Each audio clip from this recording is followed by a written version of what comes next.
Did you hear? Uncle Dave Meltzer is reporting in his fine publication that this is a follow-up. We talked about the exploding ring, barbed wire death,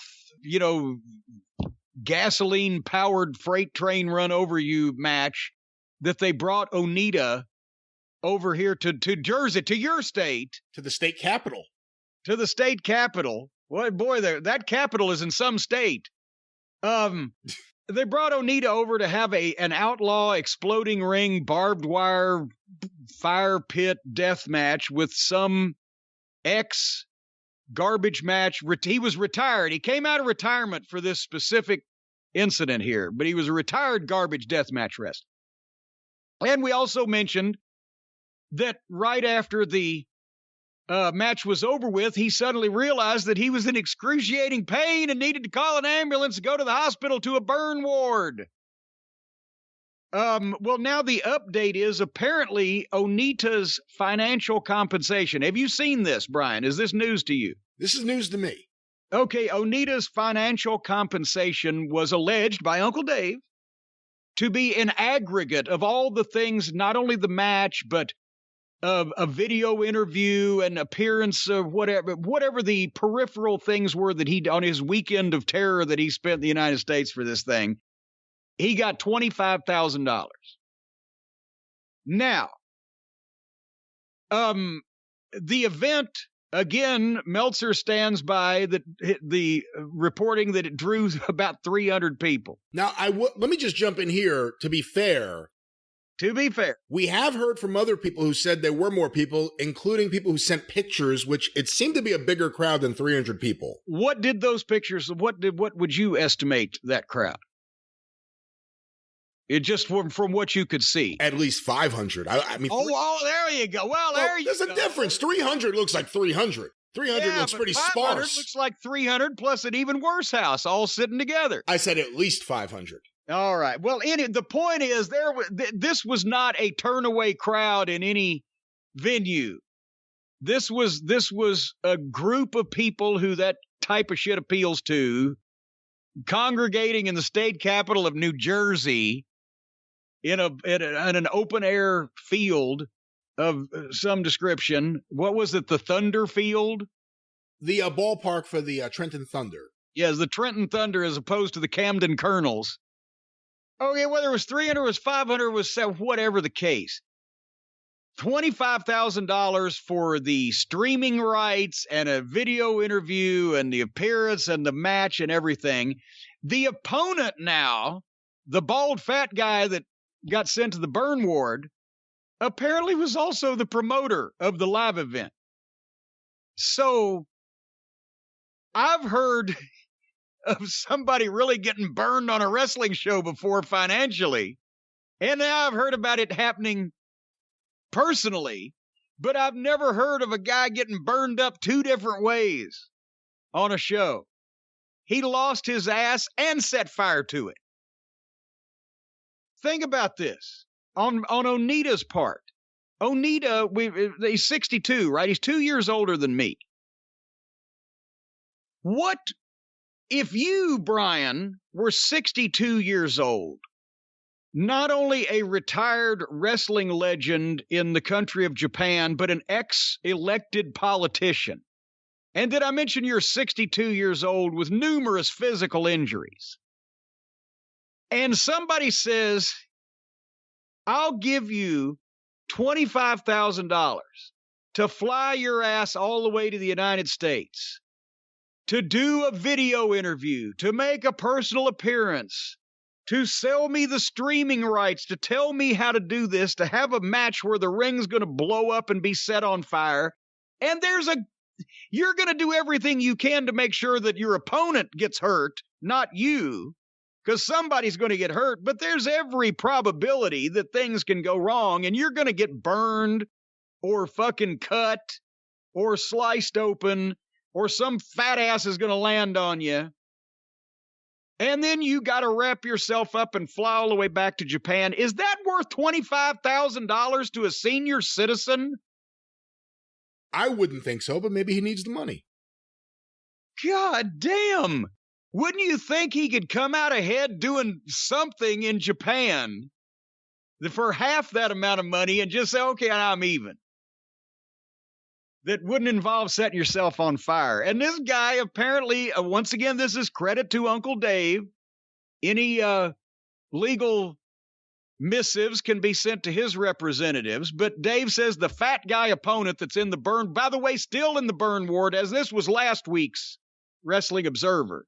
He's been there for a couple weeks. I don't know he's out yet.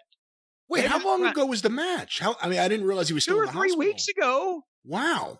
I mean, once again, this is not up. This is last week's Observer that this was mentioned, and I'm mentioning it now because this has just been brought to my attention. But he was they said he was going to be there for a week, and that was in the previous week's edition. He's been there a couple weeks. If he's out, well, fine. Hopefully he's not showing himself on the way home.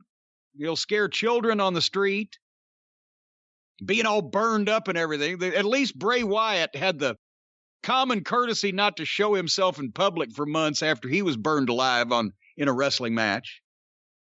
So the guy ponies up a significant part of that money, runs this show in front of 300 or 500 people, or who gives a shit, on a ball field in Trenton, gets set on fire and spends a couple weeks in the burn ward, and then is going to have to figure out how to pay all these fucking bills. Welcome to deathmatch wrestling, folks. Maybe Onita always had a dream of coming to the States and wrestling in Trenton. I have no comeback for that. That's the most preposterous thing I've ever heard. Maybe he's a big fan of Brendan Byrne or Corzine or Christie. You realize that if anybody ever had a dream of wrestling anywhere in New Jersey, it would either be Totowa or Passaic. No and no. And there was a boy with a dream of wrestling in New Jersey, and his name was Buddy Rogers. What about Teterboro? Teterboro's a wonderful place. I go out of Morristown now. I don't do Teterboro anymore. Yeah. Well, you know what? I hate that fellow is in the hospital, all burnt up, and his skin probably itching by now and everything. I wish there was something that we could send him or that he could have in the hospital that wouldn't disturb the other patients, but would still take his mind off of his situation of being potentially financially ruined and also being burned up like a scorched smoked sausage. I know.